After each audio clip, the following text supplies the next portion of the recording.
Hello and welcome to Parent Solution.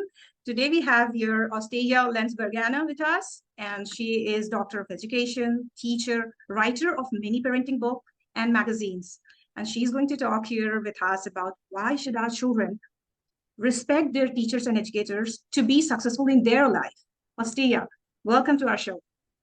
Well, thank you. I'm very happy to be here. So I'll dive right into our topic. And when we talk about respect, we really have to talk about relationships, because respect is oftentimes the foundation of a good relationship, you know. Absolutely. Because when we respect children, we teach them respect, because children are not born knowing what are the social norms, how they should behave, what behavior is okay and what is not okay. So in order to have that mutual respect, we really have to build respectful relationships. And we as teachers play a very important role, because, you know, it begins with parents, right? We value respect and we think it's very important. But in generations before, it was kind of expected that children should just respect. You know, if you were an adult, they should just respect you, just for that.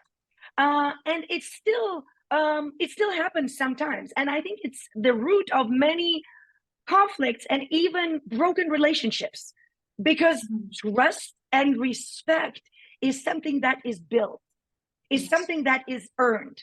It's not something that it's default there. You know, we don't just trust people, or we don't just respect. Of course, we respect them as human beings. But if we are talking about that deep respect and that deep trust, then we have to talk about time and investing and about, you know, the relationship.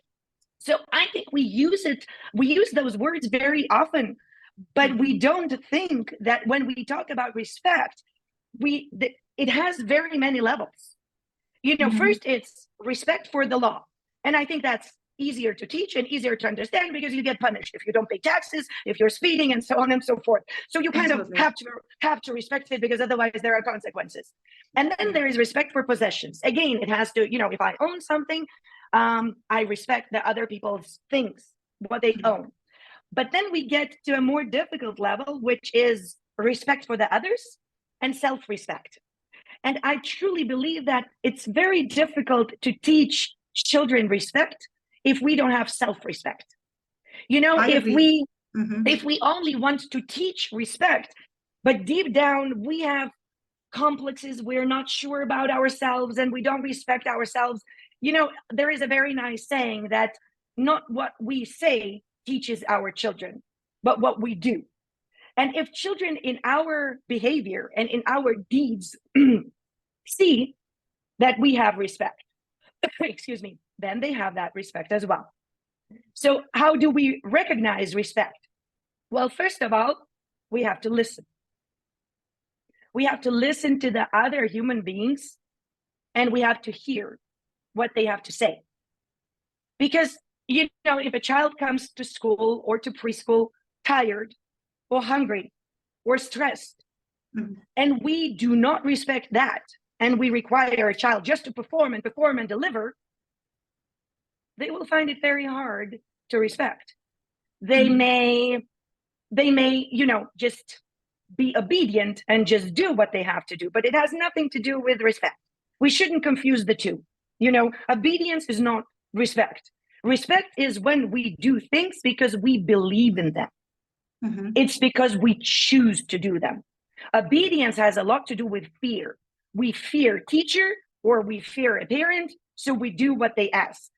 But the moment we will be stronger, the moment we will be bigger, the moment we will be more independent, we will not refuse to do that. Yes, exactly. Absolutely. Exactly. So, and then of course, respect has to do a lot with honesty and even confidentiality. Because, you know, if for example, I had a fight with a parent and I tell that to my teacher in confidence, but the teacher does not respect that and tells other teachers or tells other children, then the trust is broken. When the trust is broken, you cannot have respect, you know? So or sometimes adults think that by belittling, they will make children respect them. But again, if we are behaving in a way that is intimidating, or we want to show that we are more powerful, it does not bring respect. We have to accept a person even if they have made a mistake. We have to support their choices, and we have to understand that everybody has a right as a human being to be safe, to be valued, and to be cared for.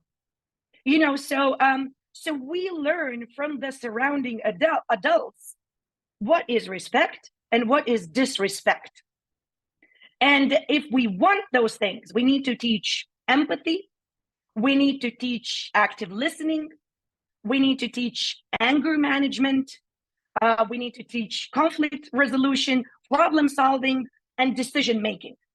So when we teach respect, it has a lot of layers. And that means that we come into conflict with empathy, with problem solving skills, with desire to find a solution to the conflict, and not just to show that I'm right. Because if we go into conflict wanting to show that we are right and they're wrong, be it a child or be it another adult, there's no room for respect in such a situation. If we want respect, we have to be ready to compromise, to listen and hear, and to admit that we may have been wrong as well, and maybe even apologize. So the relationship between a child and a teacher and a child and a parent is not really exactly equal. We are equal as human beings, but a parent is bigger and stronger, and a teacher is bigger and stronger. So we have to approach that relationship with more humbleness and more humility, because we come from a power position. So actually, to teach respect, we have to be even more humble than the child, because we are teaching those things. And a teacher has to be wiser than a student on many accounts. Yes, you're right. Absolutely. I agree with each and everything you're saying. And can you just give us, as a viewers, as a parent, few tips, like very simple tips, so that we can just go towards it and do it with our children? Like 1, 2, 3. So, for example, for anger management, there is a great thing to begin with. If we see that we are losing our calm during conflict, we can all learn a very simple rule: stop, think, and only then speak. Okay. So that's a 3-step thing that I think we all have to learn at some point in our lives, and the earlier the better. That instead of just jumping and thinking that somebody else is attacking us and somebody else is being mean and so on and so forth, stop.